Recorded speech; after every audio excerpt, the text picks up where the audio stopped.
Hello students, welcome back to the channel educational galaxy. हम कर रहे हैं क्लास 9th मैथ्स का chapter number 8 that is quadrilaterals की एक्सरसाइज नंबर 8.1। इससे लास्ट वीडियोस में हमने सेम एक्सरसाइज के क्वेश्चन 1 to 4 डिस्कस किए थे, जिन सभी का लिंक डिस्क्रिप्शन में है। आज इस वीडियो में हम क्वेश्चन नंबर 5 को डिस्कस करेंगे, जो कहता है show that if the diagonals of a quadrilateral are equal and bisect each other at right angles then it is a square।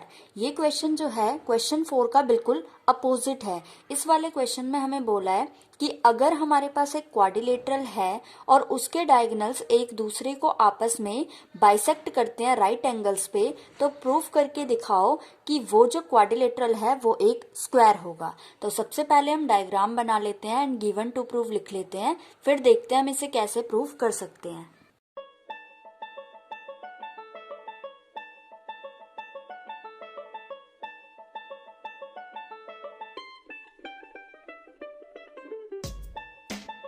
तो यहाँ पर हमने गिवन चीजें लिख ली और डायग्राम बना लिया। सबसे पहले ABCD is a quadrilateral. ABCD एक क्वाड्रिलेटरल है जिसके डायगोनल्स AC एंड BD आपस में इक्वल हमें दे रखे हैं। इसके अलावा AO इक्वल है CO के एंड BO इक्वल है DO के।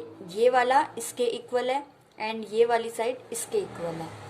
इसके अलावा एंगल, बीच में जो एंगल बन रहे हैं AOB मीन्स ये वाला, ये और ये वाला, ये चारों एंगल्स जो हैं ये 90 डिग्री के हमें गिवन दे रखे हैं।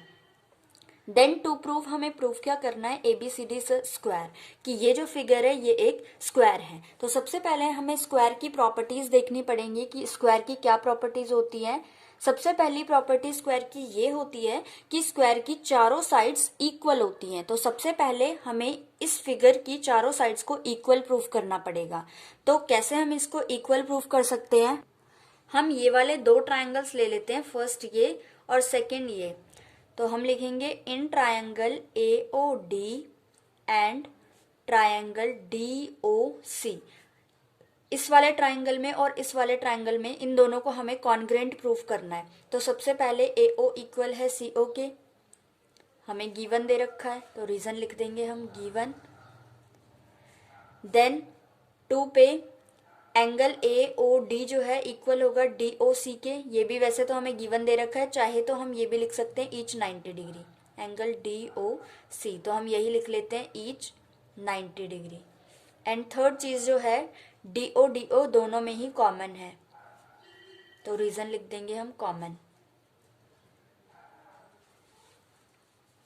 अब दोनों ट्रायंगल्स में तीन चीजें इक्वल आ गई, देयरफॉर हम लिख सकते हैं ट्रायंगल AOD कॉन्ग्रेंट है ट्रायंगल DOC के। And reason by side angle side SAS।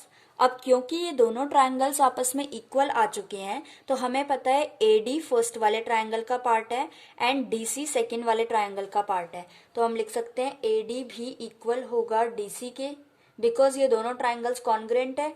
तो रीजन आ जाएगा by CPCT corresponding parts of congruent triangle. तो एक चीज तो हमने ये वाली साइड इसके इक्वल प्रूफ कर दी। अब हमें हर एक ट्रायंगल को करके दिखाने की जरूरत नहीं है, हम डायरेक्टली ये लिख सकते हैं similarly in triangle DOC and COB, DOC and triangle COB, ये दोनों ट्रायंगल्स भी आपस में कॉन्ग्रेंट होंगे, तो फिर DC इक्वल होगा BC के। एंड रीजन सेम आएगा CPCT से। हमें इन दोनों ट्रायंगल्स को कॉन्ग्रेंट करके दिखाने की जरूरत नहीं है, डायरेक्टली हम ये लिख देंगे कि DC इक्वल आएगा BC के। एंड इसको हम इक्वेशन 1 मान लेंगे, इस वाली को 2 मान लेंगे, आगे लिखेंगे। इसी तरीके से सेम ट्रायंगल COB कॉन्ग्रेंट होगा ट्रायंगल BOA के, और रीजन आएगा सेम, इसमें भी हम रीजन डाल सकते हैं, यहाँ पे कॉन्ग्रेंट लिख सकते हैं बीच में, सेम बाय SAS, ये वाले भी SAS से। देयरफॉर जो CB साइड है वो इक्वल हो जाएगी BA के, CPCT से सेम, इसको हम इक्वेशन नंबर 3 मान लेंगे। और सेम अब जो लास्ट के दो ट्रायंगल्स बच गए, ट्रायंगल BOA कॉन्ग्रेंट हो जाएगा ट्रायंगल ओ डी के by CPCT, sorry by SAS, and जो साइड्स हैं AB इक्वल आ जाएगी DA के बाय CPCT, और इस वाले को हम इक्वेशन नंबर 4 मान लेंगे। तो हमने क्या किया, चारों साइड्स को इक्वल ले आए, तो हम लिख सकते हैं देयरफॉर फ्रॉम इक्वेशन 1, 2, 3 एंड 4, चारों इक्वेशन से हमें क्या पता चलता है कि AB इक्वल है BC के, इक्वल है CD के, इक्वल है DA के, मीन्स चारों साइड्स आपस में इक्वल है। तो एक चीज तो हमने प्रूफ कर दी। अब अगर इस फिगर की चारों साइड्स इक्वल है, इट मीन्स ये एक रोम्बस है, तो हम लिख सकते हैं therefore ABCD is a rhombus. और रोम्बस में हमें ये भी पता है कि अपोजिट साइड्स आपस में पैरेलल भी होती हैं। देयरफॉर हम लिख सकते हैं जो ये फिगर है ABCD, अगर ये एक रोम्बस है तो AB पैरेलल होगा DC के, या फिर AD पैरेलल होगा BC के, किसी भी एक को हम लिख सकते हैं। तो हम यहाँ पे लिख लेंगे देयरफॉर AD पैरेलल है BC के, एंड जब AD BC के पैरेलल है तो DC ट्रांसवर्सल होगी, and DC is a transversal.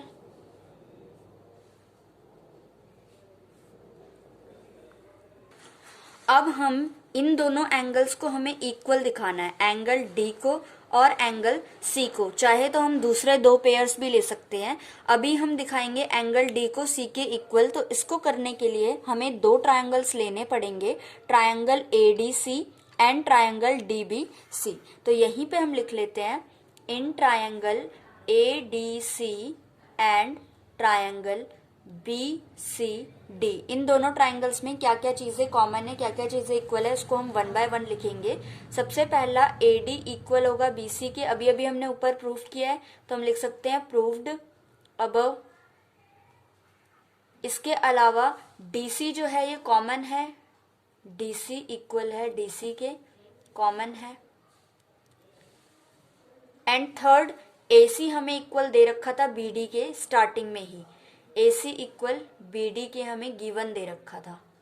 तो तीनों चीजें आ गई, यानी कि देयरफॉर ट्रायंगल ADC कॉन्ग्रेंट हो गया ट्रायंगल BCD के बाय SSS। साइड से दोनों ट्रायंगल्स कॉन्ग्रेंट हो गए एक दूसरे के। अब क्योंकि ये दोनों ट्रायंगल्स आपस में कॉन्ग्रेंट हो चुके हैं, तो हम लिख सकते हैं एंगल D इक्वल होगा एंगल C के बाय CPCT। और हमने अभी अभी ये भी देखा कि AD पैरेलल है BC के एंड DC ट्रांसवर्सल है। इसका मतलब angle D plus angle C को करके 180 डिग्री आएगा, बिकॉज DC एक ट्रांसवर्सल है। अब हम यहाँ से लिखना स्टार्ट करते हैं। यहाँ पे हमने लिखा था AD BC के पैरेलल है और DC एक ट्रांसवर्सल है, तो अब हम यहाँ पर लिख सकते हैं angle therefore angle D plus angle C 180 degree आएगा। इन दोनों को ऐड करके अब हम एक को रिप्लेस कर देंगे, जैसे एंगल D को हम सेम लिख लेते हैं, C की जगह भी एंगल D लिख लेंगे इज इक्वल टू 180 डिग्री, यानी कि ट्वाइस ऑफ एंगल D आ गया 180 डिग्री। 2 नीचे जाएगा तो एंगल D आ गया 90 डिग्री। हमारा एंगल D 90 डिग्री आ चुका है। अब हमें पता है एंगल D किसके इक्वल है, C के इक्वल, तो हम लिख सकते हैं एंगल D इक्वल है एंगल C के, दोनों 90 डिग्री आ गए। अब रोम्बस के अपोजिट एंगल्स जो होते हैं वो भी सेम होते हैं, देयरफॉर हम लिख सकते हैं एंगल D इक्वल होगा एंगल B के एंड एंगल C इक्वल होगा एंगल A के। यहाँ पे हम रीजन डाल सकते हैं opposite angles of rhombus. Therefore हम लिख सकते हैं angle A, B, C and D चारों ही आपस में इक्वल है और चारों ही 90 डिग्री के हैं। अब हमने क्या क्या चीजें प्रूफ कर दी, हमने इस फिगर को ABCD जो हमें क्वाड्रिलेटरल दे रखा था, हमने इसकी चारों साइड्स एक तो इक्वल प्रूफ कर दी और चारों एंगल्स 90 डिग्री के प्रूफ कर दिए। इट मीन्स ABCD एक स्क्वायर बन गया। तो अब हम लिख सकते हैं therefore ABCD is a square. इसीलिए ABCD एक स्क्वायर होगा, यही चीज तो हमें प्रूफ करनी थी।